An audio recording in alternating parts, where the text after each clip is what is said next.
Alhamdulillahirabbil alamin.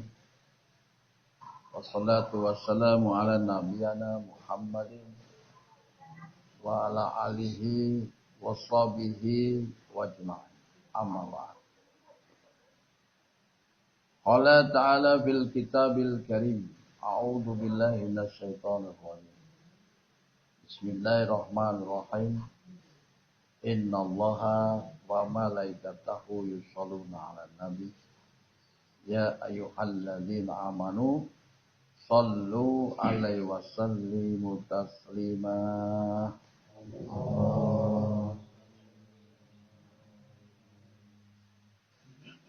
Shadaqallahul 'azim. Saudara sekalian, alhamdulillah, puji syukur kita sampaikan kepada Allah Subhanahu wa ta'ala atas limpahan rahmat dan karunia kepada kita sehingga malam ini kita berkumpul, baik yang jauh ya dari daerah-daerah yang lain, ada yang dari Ambon ini, ada dari Manado, Tasikmalaya, Padang, alhamdulillah ya, Samarinda, ya mana lagi nih, Sorong ya, semua pada ngumpul ini. Alhamdulillah, kita disatukan oleh Allah dalam rangka bingkai majelis ilmu setiap malam Jumat, berjumpa dengan jamaah yang berada di Ternate. Mudah-mudahan pertemuan kita, perpisahan kita, semua karena Allah lillahi ta'ala. Barang siapa yang berjumpa dan bertemu karena Allah, mengharap ridha Allah, insya Allah Allah akan ampunkan, Allah akan gugurkan seluruh dosa-dosa bagi kita sampai kita berpisah sebagaimana daun-daun ya, yang jatuh dari pohon, daun-daun kering yang jatuh dari pohon. Insyaallah. Salawat dan salam kita sampaikan pula kepada junjungan Nabi kita tercinta baginda Muhammad sallallahu alaihi wasallam beserta keluarga dan sahabat. Baik, marilah kita dengarkan saudara sekalian lantunan ayat suci Al-Quran yang dibawakan oleh Ustaz kita, Saudara Yusuf, sebagai pembuka daripada majelis ilmu mingguan. Waktu dan tempat saya persilakan. A'udzu billahi minasyaitonir rajim.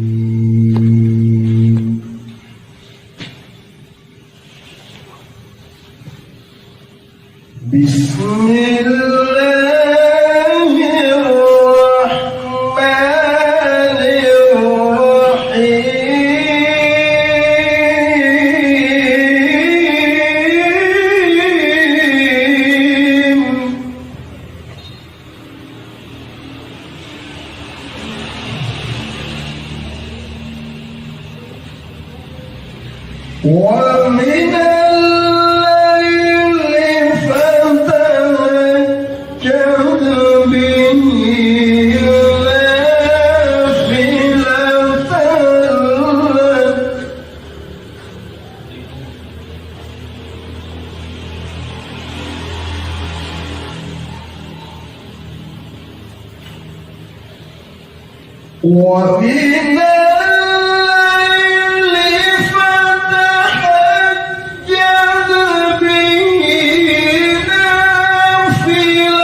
ومن الليل فتهجد به نافلة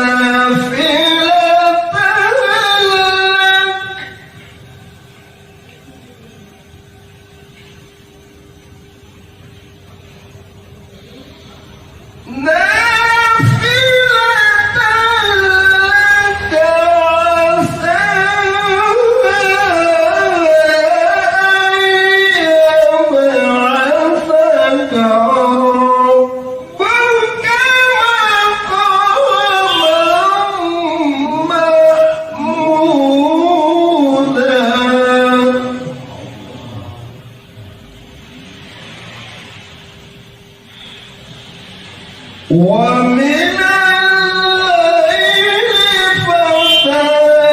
فتهجد به نافلة لك عسى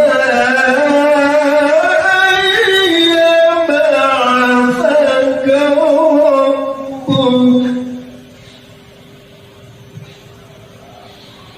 عسى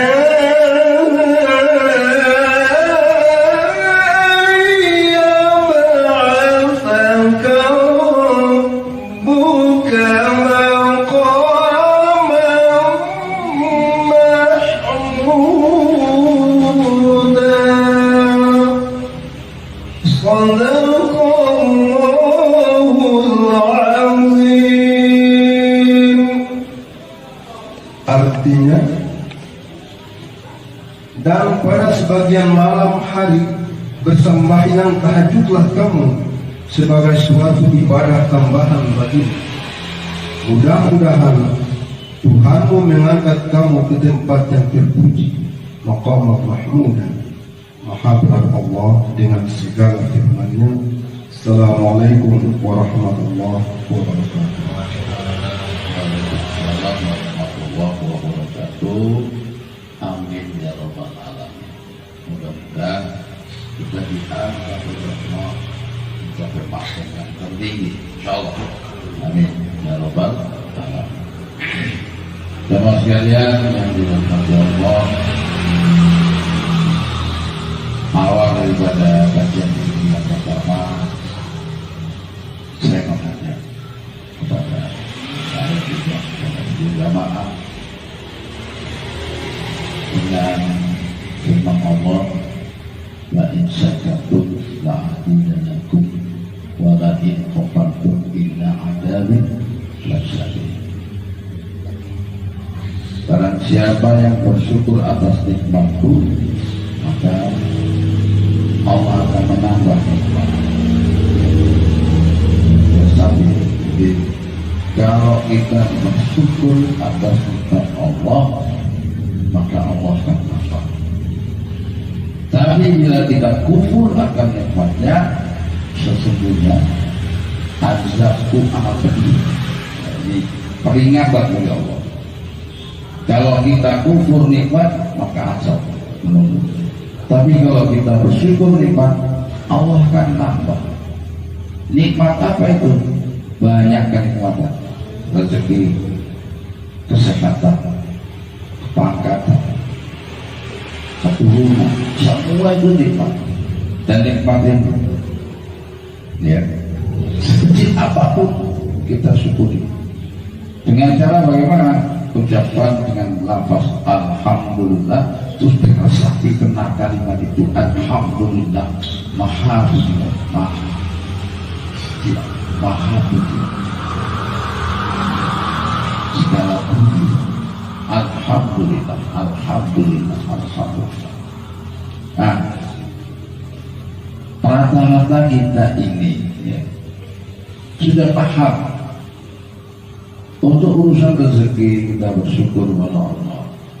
Urusan kesehatan kita sudah bersyukur kepada Allah. Walaupun kadang-kadang lupa, pakar juga demikian. Tapi yang sering kita lupa, ya, ini yang ilustrasi yang Imam dapat disampaikan. Kalian itu sering lupa apabila tidak bersyukur, apabila nikmat akan ilmu. Pada saat kita diberikan oleh Allah ilmu sedikit, walaupun sebiji zarah, disyukuri. Kita melakukan rekod, kita bicara kaitan dengan urusan mahkamah dan ya, ini menjadi pembuka, penghantar. Kalau kita bersyukur misalnya habis sakit sehat, sering kita lakukan alhamdulillah ya Allah, ya Engkau telah berikan kesehatan setelah Engkau cabut kenikmatan diri hamba ini.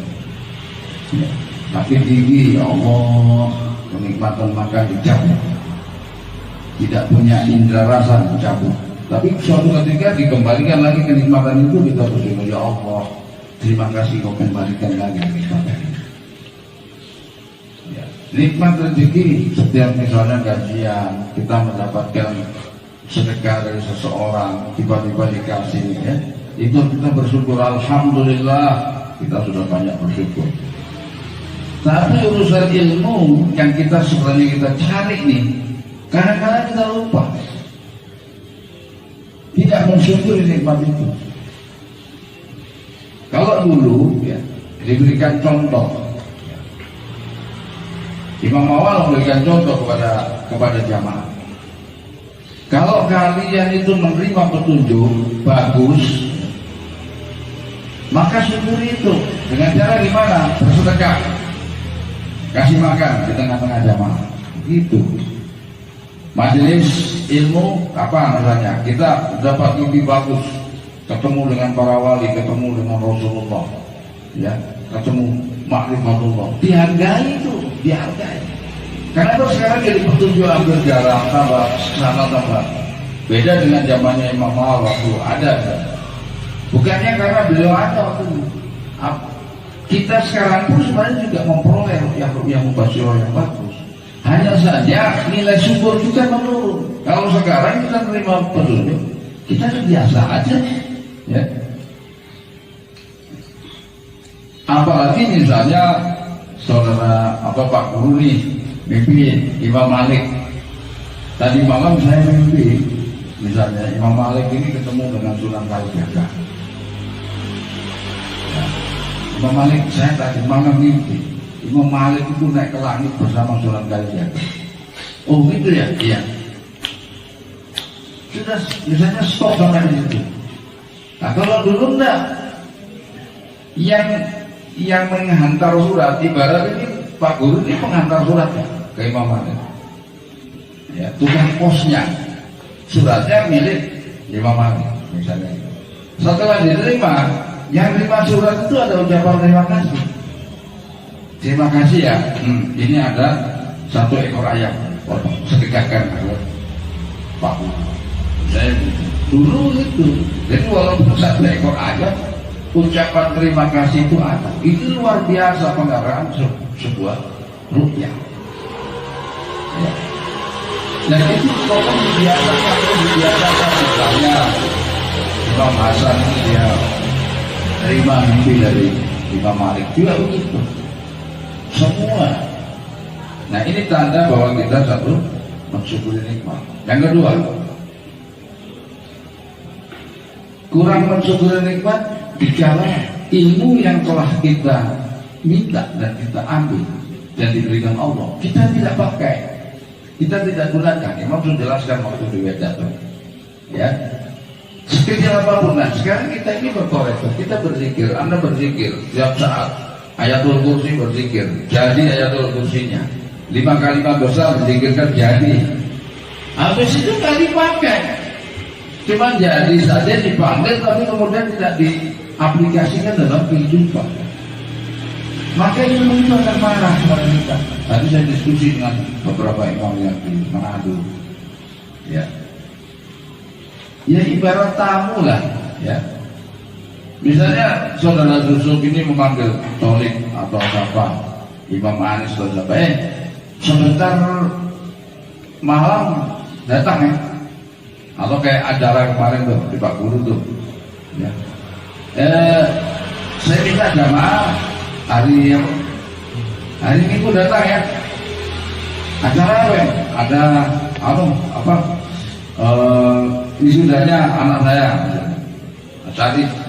Oh ya baik. Terus kita semua datang. Jam berapa? Jam 11 ya. Oke, kita datang jam 11. Kan kita diundang nih.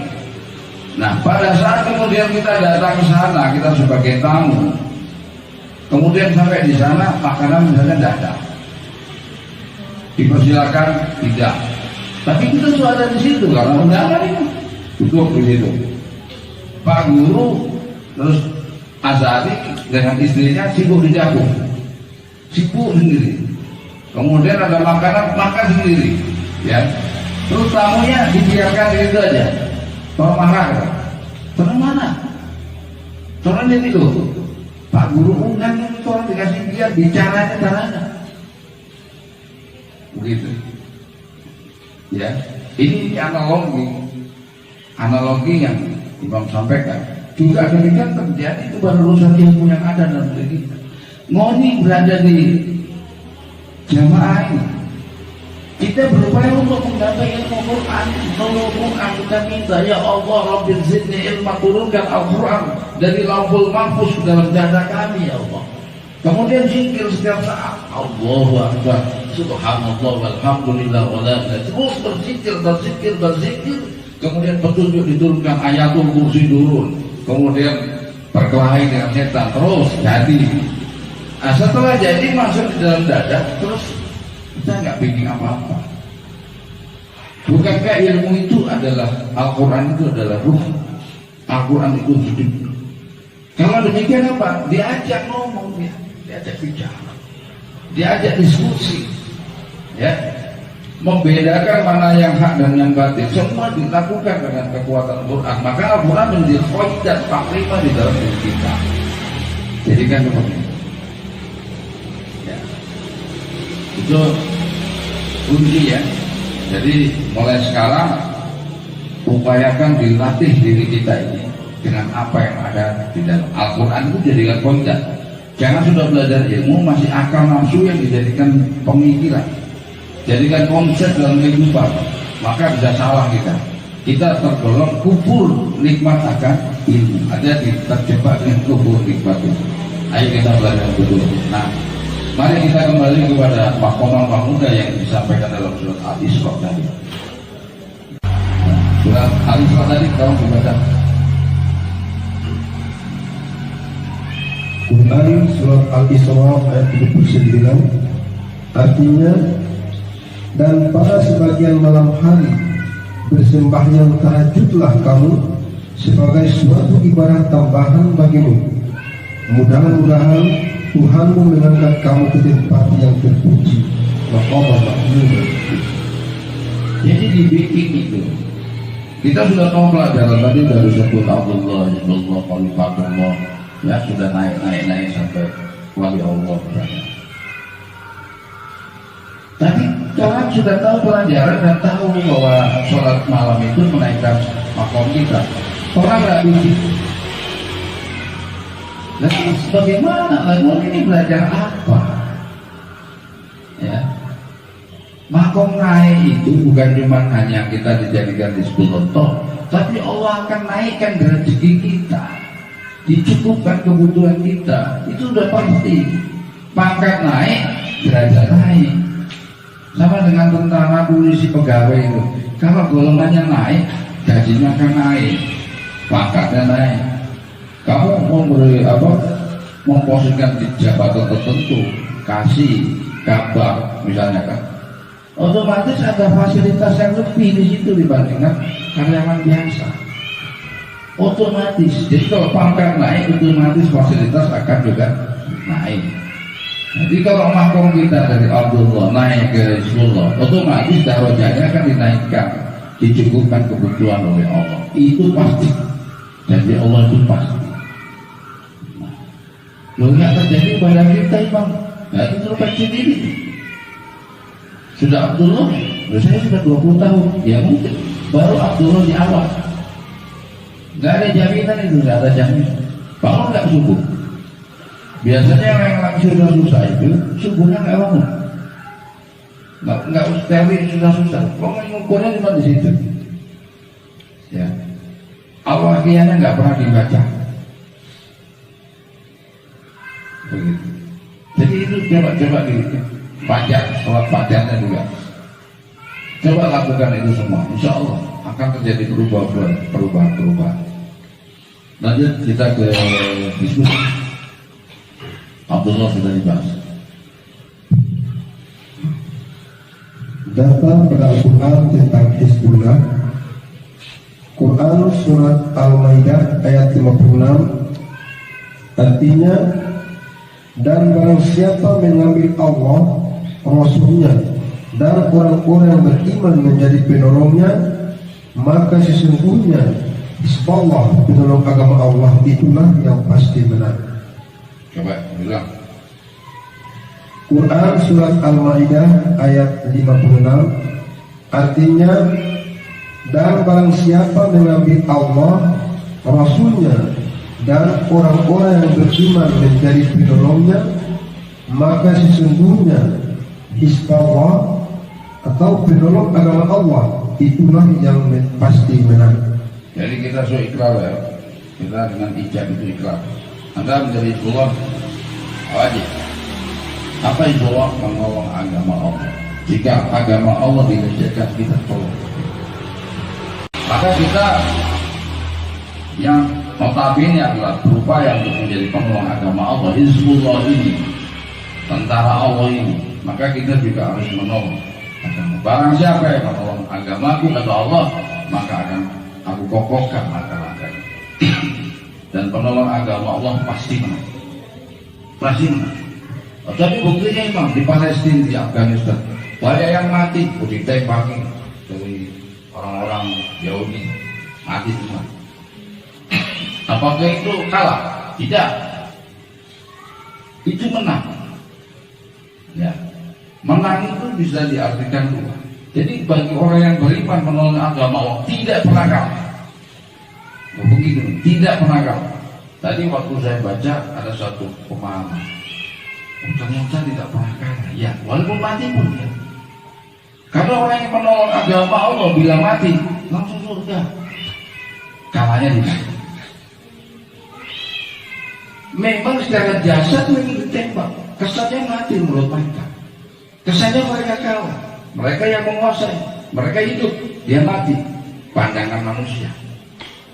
Pandangan Allah tidak demikian. Pada saat dia mati membela agama Allah, sesungguhnya dia syuhada. Dia ditempatkan di tempat burung.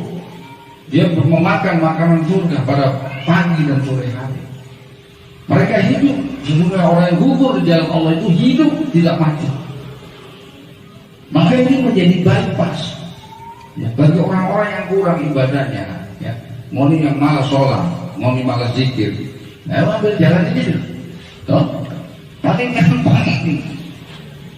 Padahal zikir itu lebih hebat daripada jihad bangun bunuh. Kan begitu. Maukah Rasulullah katakan, maukah engkau aku berikan amalan ya, di mana amalan lebih baik daripada engkau menghembuskan pedang dan membunuh hamamu di medan perang dan engkau mati di medan perang pun. Mau ya Rasulullah, apakah amalan itu? Zikrullah.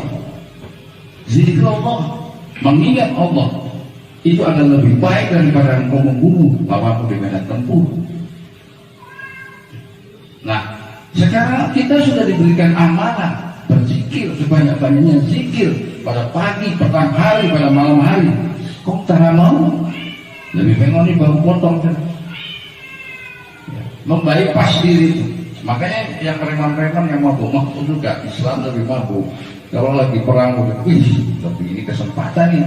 Daripada kita sholat dulu, ini belum tahu, cara wudhu nggak tahu, bacaan nggak tahu, lebih beton wudhu. Karena itu bypass, yang bypass, yang penolong Anda mau. Ini yang maksudnya. Jadi jelaskan. Maka ayo kita jadikan penolong agama Allah. Hizbullah. Tentu Abdullah jangan tertinggal. Hizbullah kita dapatkan. Kita jaya hidupnya, mati pun menjadi sempurna. Kenapa? Kalau kita berdiri banyak menolong agama Allah. Ya. Jadi sekarang hati-hati, tetap kita harus waspada, kita nggak boleh emosi juga, walaupun mau agama Allah menggunakan nilai-nilai intelektual ya, sesuai dengan jalur. Kemudian kita itu namanya dengan opini ya. Di media sosial sudah terjadi itu kalau saudara baca ya. Jadi seperti itu, maka kita berserah diri kepada Tuhan, kemudian kita ambil jalan kemampuan. Silakan saudara punya kemampuan, saudara bicara, nggak usah takut gitu. Yang penting kebenaran ya, kebenaran yang kita pegang itu. Saudara rasa benar ya kita lakukan. Lanjut.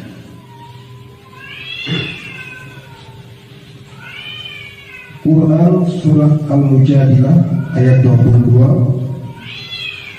Artinya, kamu tidak akan mendapati sesuatu kaum yang beriman kepada Allah dan hari akhirat saling berkasih sayang dengan orang-orang yang menentang Allah dan Rasulnya, sekalipun orang-orang itu bapak-bapak atau anak-anak atau saudara-saudara ataupun keluarga mereka. Mereka itulah orang-orang yang Allah telah menanamkan keimanan dalam hati mereka dan menguatkan mereka dengan pertolongan yang datang daripadanya, dan dimasukkannya mereka ke dalam surga yang di bawahnya mengalir sungai-sungai. Mereka tinggal di dalamnya. Allah ridho terhadap mereka dan mereka pun ridho terhadap limpahan rahmatnya. Mereka itulah Hizbullah, penolong agama Allah.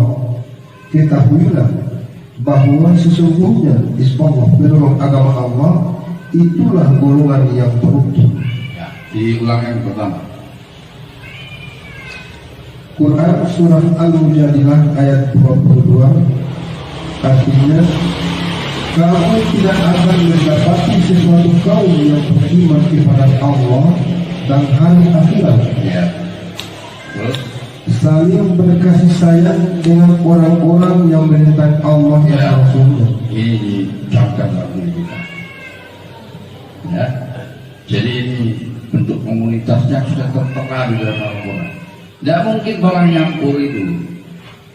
Jadi kalau yang nyampur dengan beriman ya beriman, yang kafirun kafirun, yang munafikun munafikun, yang tukang judi tukang judi, ya, yang tukang zikir ahli zikir ngumpulnya ahli zikir. Itu secara fitrah itu terkumpul, ya. Jadi tidak mungkin kalau sekarang kita sudah biasa ngumpul gini bicara agama. Ini bukti real ini.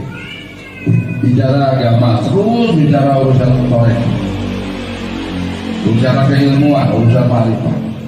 Nah sekarang mau ngumpul, ya, dengan orang yang bicara hanya urusan fikih, urusan syariat, misalnya. Otomatis, pembicaraan kok jadi begini? Itu urusan bicara. Walaupun itu kebenaran, nggak salah itu. Ngumpul pun nggak apa-apa. Masih sama-sama beriman. Tapi topik pembahasannya yang berbeda. Imam sampaikan topiknya saja. Bukan berarti mereka tidak beriman. Mereka beriman, sama-sama beriman. Tapi topik yang dibicarakan, yang biasa dibicarakan ini, terus mau ngumpul dalam pembahasan topik yang berbeda. Rasanya berbeda. Itu baru topiknya. Bukan nilai iman dan kafir, bukan. Nah sekarang kita sudah biasa berkumpul dengan berbicara agama seperti ini. Suatu ketika yang ditugaskan jauh ke daerah Nasrani atau daerah-daerah yang tidak membicarakan agama sama sekali.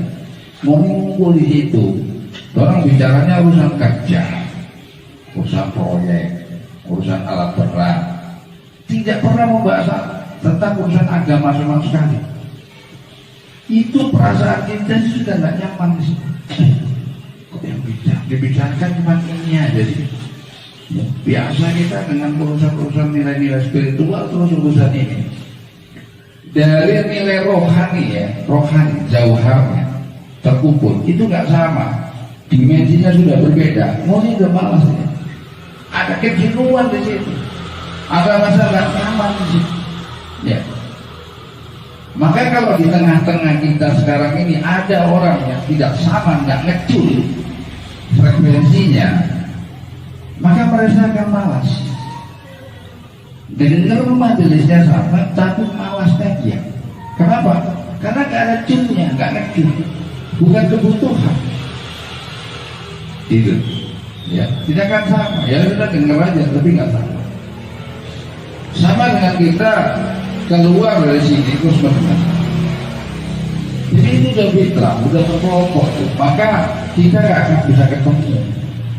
Di alam gaib, di alam barzakh pun kita juga dipisah oleh Tuhan. Ya. Saat meninggal, yang kafir yang masuk di alamnya, di alam barzakh, tapi di bagian di bawah, namanya sijin di situ. Nah, orang-orang beriman dikelompokkan, dipilihin di situ. Ngumpul orang-orang baik, Allah yang bukan gugur di jalan Allah ya dipilihin. Tapi yang jelek-jeleknya masuk di sijin itu, dikelompokkan berbeda-beda.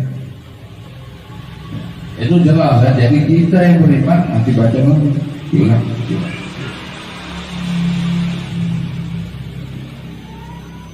Quran surat Al-Mujadilah ayat 22, artinya kamu tidak akan mendapati sesuatu kaum yang beriman kepada Allah dan hari akhirat saling berkasih sayang dengan orang-orang yang menentang Allah dan Rasulnya.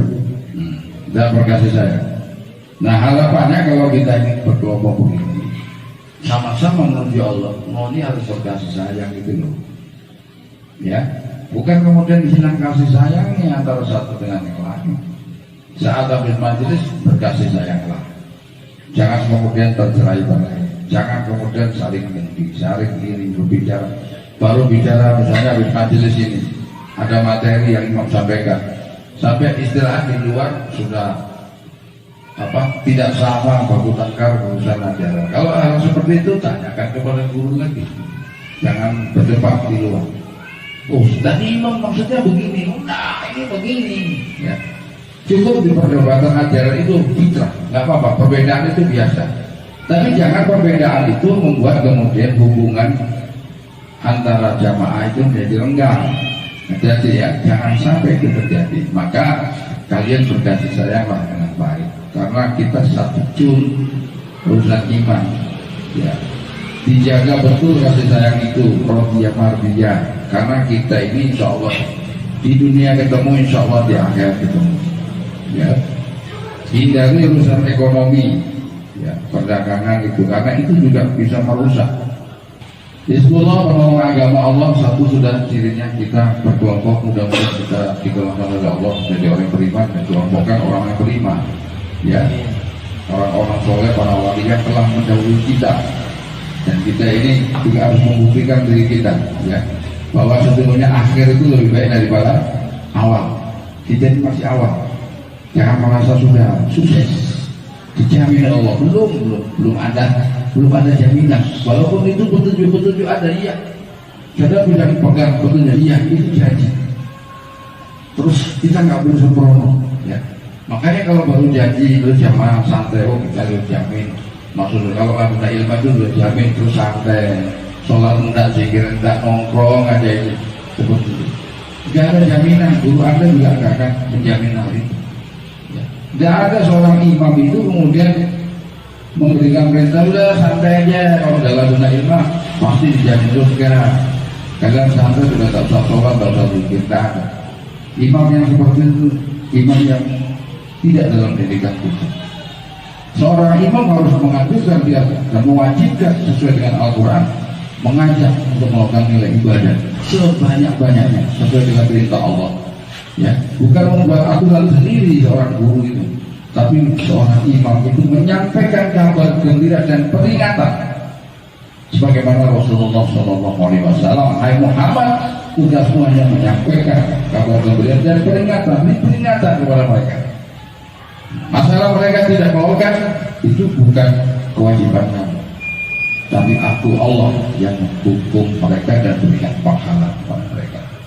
Semoga kita digolongkan oleh Allah menjadi orang yang beriman kembali, naikkan nilai takwa kita dan kemudian dinaikkan mahkamah mahmudah kita dari Abdullah meningkat kepada Isbullah, kemudian meningkat kalimatullah dan kepada Allah, dan tetap istiqomah kita menjalankan nilai-nilai ibadah karena Allah mencintai ibadah yang sedikit tapi terus ya harus, itulah sesuatu yang dicintai oleh Allah.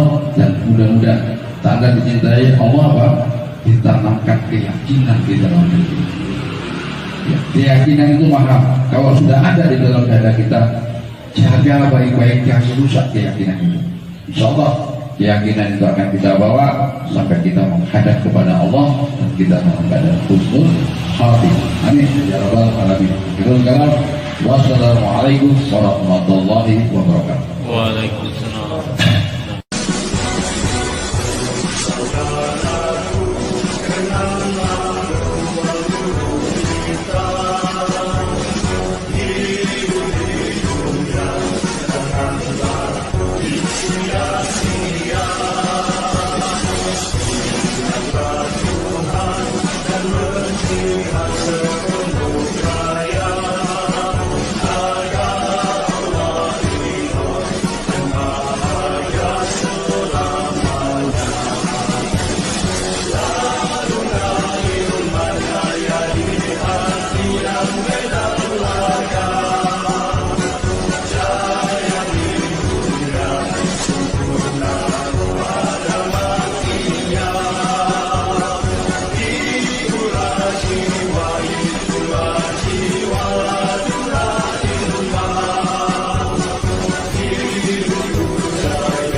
Jaya